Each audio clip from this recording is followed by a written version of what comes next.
I'm Tirza Hollenhorst, and I'm here with Philip. And Philip and I have been collaborating for 6 years now, going on, to really understand what it means to build a culture of innovation, what it means to build the leadership capacities, the cultural capacities, and this capacity to create the future in our organizations, in really an effort to not only activate human potential, but also to create the solutions that are required to continue to have a thrivable planet. So agreements is kind of the central line or pivot point, really, of what we think of as creation culture. And we decided to focus on it today because I have found that while we all think we know what we mean by an agreement, everybody's actually really excited to get very specific and talk about the distinctions between what agreements are and what they're not, because this is where we really begin to create safety. It's where we can begin to create greater traction and speed in our organization. And it's also where we create the conditions where we can actually innovate and create new things together. And so we think of an agreement as a clear contract outlining conditions of fulfillment between two or more willing parties. It's so specific, right? But it has to start with a request where I'm asking something and then it creates clear conditions. It's specific, it's doable, there's a purpose to it, and I'm willing to hear no. So if I'm not willing to hear no when I'm making an agreement, then I'm actually demanding something. We actually need to create the spaciousness within ourselves as we're making that agreement to not only hear no, but also to hear the negotiation that leads to an actual agreement.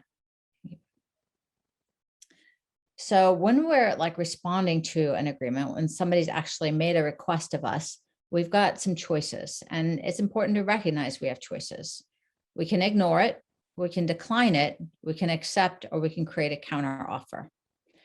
So we all ignore more requests than we like to think about, but the challenge with just ignoring something is that it leaves the other person waiting and maintains kind of an outstanding task on your brain. As Philip and I were really getting in and driving into this concept and how we were going to teach it, we had a discussion as to whether ignoring and declining requests and how this worked and what was really happening. And sometimes when we think about declining request, we think about that we're somehow turning somebody or rejecting somebody. And so that leads us sometimes to ignore things rather than to just do a clean decline. It's because we don't want to reject somebody. But when we decline a request cleanly, we actually allow somebody to have their own experience if they're going to feel disappointed, but we free them to go get their needs met somewhere else. And so it's really important in a team to build the culture that if I'm declining a request, I'm not rejecting you, but I'm actually freeing you to employ another strategy or ask somebody else to get your needs met. So you can decline. Counteroffer. So this is where things start to get meaty. This is where we can negotiate. Hey, can you do this by Wednesday? I can't do this by Wednesday, but I can have it to you by Friday. Hey, can you create this contract? I can, but it's better for me if I start with not a blank slate. Do you have a draft I can begin with? We're actually now in negotiation around what we're actually going to do to get this thing done. And counteroffering, really, as managers, we can begin to feel like when somebody's counteroffering, like they're coming up against our authority, and in old ways of working, this counteroffering can feel like a rejection, or not just accepting that I know what needs to be done. But counteroffering and negotiation is also a way where we create real clarity about what needs to be done and by when and what the real purpose is. How is this going to be used as we go forward? And finally, that leads us to an actual acceptance. When I accept a request, it means I'm saying I've got the time to do it by the time it needs to be fulfilled.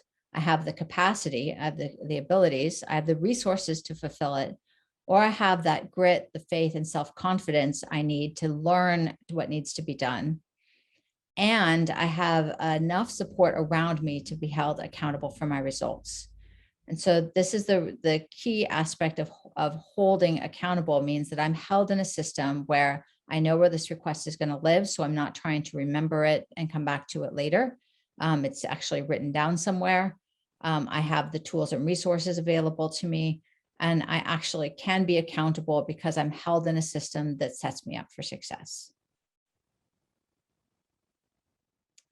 Once I've actually done that and made these agreements, I'm now responsible. That means I can respond in one of these four ways. And we think about agreements existing in two different places. There are agreements I make with myself, and this is where I sit with my own integrity. And the clearer I am with the agreements I'm making with myself, the more space and trust I have to take on bigger things. When we're out of integrity with ourselves, what begins to happen is we erode our faith in our ability to actually create. And we will do all kinds of things to sabotage and skirt opportunities when we are out of integrity with ourselves. We actually begin to make ourselves smaller. And so it's really useful to get very clear what agreements I'm making with myself so that I can feel like I'm in integrity. And then there's the agreements that we make with other people. This is accountability. Family, partners, friends, community teachers, and the ones we're making with like divinity or our God, to our deeper purpose. And so it's useful to create this distinction. Am I in integrity with myself, and am I accountable with other people?